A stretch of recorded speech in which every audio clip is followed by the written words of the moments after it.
They sold their cattle. They sold their farms. They sold their business. They gave the stuff away. I'm not going to need this on October 23rd. Here, have my house, have my farm, have my business. And people, they were coming together, and they started to prepare for the coming of Christ. 1844, October 21st arrived. 1844, October 22nd arrived. What do you think happened? Nothing. That day in history is called the Great Disappointment. Go have a look at it on Google. I'm just going to give you one article here. This is also from a free encyclopedia, so you can go and have a look at it. The Great Disappointment was a major event in the history of the Millerite movement. William Miller, a Baptist preacher, prophesied that Jesus would return to the earth during the year 1844. A more specific date, that of October 22nd, 1844, was calculated by a gentleman called Samuel S. Snow. Jesus did not appear as expected on the appointed day, and as a result, October 22nd, 1844 became known as the Great Disappointment.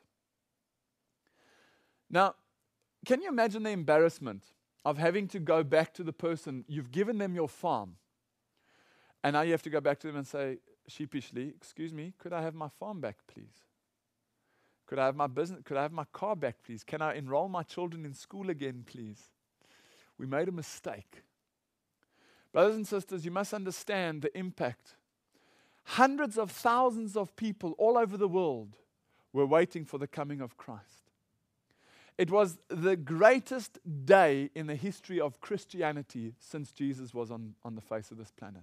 Today, it's hardly even mentioned. People don't really know about it. But I want you to see parallels between the two. Judaism, Israel, thought that Jesus was the Messiah. But they misunderstood, so they rejected him. And today, they are without light. Modern Israel, Christianity, something happened in 1844. And is it possible that today modern Christianity has rejected something and they are without light? Well, let's read some of the writings from their own people, William Miller and his own people, from 1844, this Great Disappointment. Let's read it. After a few weeks after the disappointment, William Miller wrote, "We have done our work in warning sinners and in trying to awake a formal church. Never since the days of the apostles has there been such a division line drawn as was drawn about the 10th or the 23rd day of the 7th Jewish month. The morning after the disappointment, Hiram Edson was impressed that the high priest, Jesus, instead of coming out of the Holy of Holies on October 22nd, had actually gone into that apartment for the first time to make his atonement. The Millerites had already focused their attention on the Day of Atonement ministry. See, what had happened here is these people started to study the sanctuary. They started to try and figure out, if Jesus is our high priest, like Hebrews tells us, he's our high priest of the sanctuary in heaven. If Jesus is our high priest, he's probably got a ministry that Aaron's ministry, the high priest on earth, is probably modeled after the high priest ministry. So let's look at the ministry of the high priest on earth to understand what Jesus' high priest ministry would be in heaven. And these Millerites, they started to study the sanctuary. They started to study the high priestly role in the sanctuary. And they realized, just like what I showed you in the first half, that once a year, the high priest would go into the most holy. And they realized, but hold on a second, once in the Jewish cycle, per cycle, meaning once in Israel's cycle, Christianity, Jesus would have to move into the most holy again. There has to be a parallel between the two. So they realized that maybe Jesus wasn't leaving the most holy or the Holy of Holies to come and cleanse the sanctuary. Maybe Jesus wasn't leaving the Holy of Holies, but he was actually going into the Holy of Holies. This was a real aha moment. It was a real, wow, that makes absolute sense. I never thought about that. And they realized that, yes, they had the date right, but they had the event wrong. Another article that was written by one of those people that lived during that time says it even clearer. Edson, Crozier, and Dr. Hahn explored this alternative, meaning that Jesus went into the most holy, until Crozier was able to present a well-reasoned explanation for his position in the Daystar Extra of February 1846. So they studied it for 2 years. Henry Emmons, who was also a Millerite, later wrote, I waited all Tuesday, October 22nd, and dear Jesus did not come. I waited all the forenoon of Wednesday, and was well in body as I ever was. But after 12 o'clock, I began to feel faint. And before dark, I needed someone to help me up to my chamber, as my natural strength was leaving me very fast. And I lay prostrate for 2 days without any pain. I was sick with disappointment. This time in Christian history is known as the Great Disappointment. These people literally fell ill with disappointment. There was a great excitement, but somehow they had misunderstood and they had do you see the parallel starting to appear? Let's read another one by Sylvester Bliss. Miller recorded his personal disappointment in his own memoirs.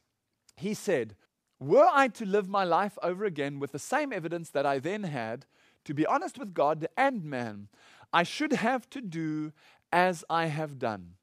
I confess my error and I acknowledge my disappointment. And therein lies the statement from William Miller. Yes, I recognize I had the date spot on, but I had the event wrong. And this day is now recorded in history as the Great Disappointment. But take a moment and look now at the incredible parallels between the 7 steps of the Lord's blueprint, his architectural diagram. When you build a house, he used those 7 steps when he built his church. Look how they parallel as the Lord builds his second church or rebuilds his first church. Look at this graphic.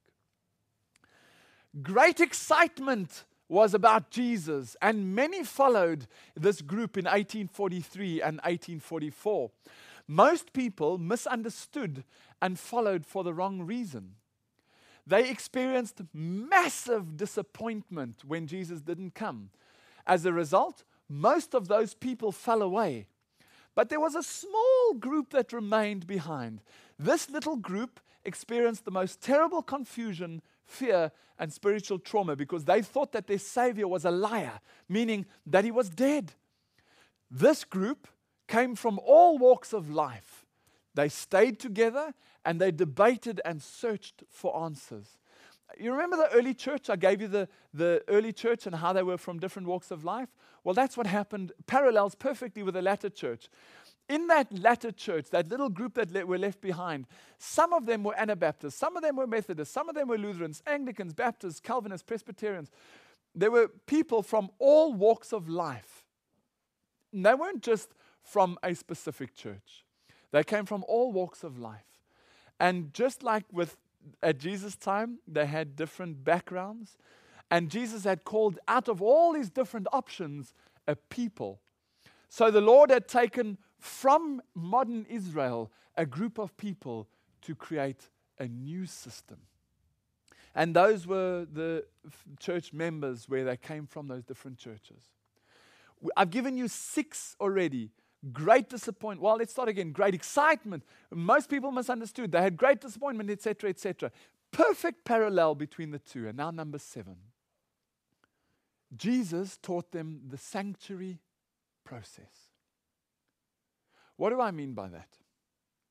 Well, do you remember that when Jesus appeared to them, in Luke 24,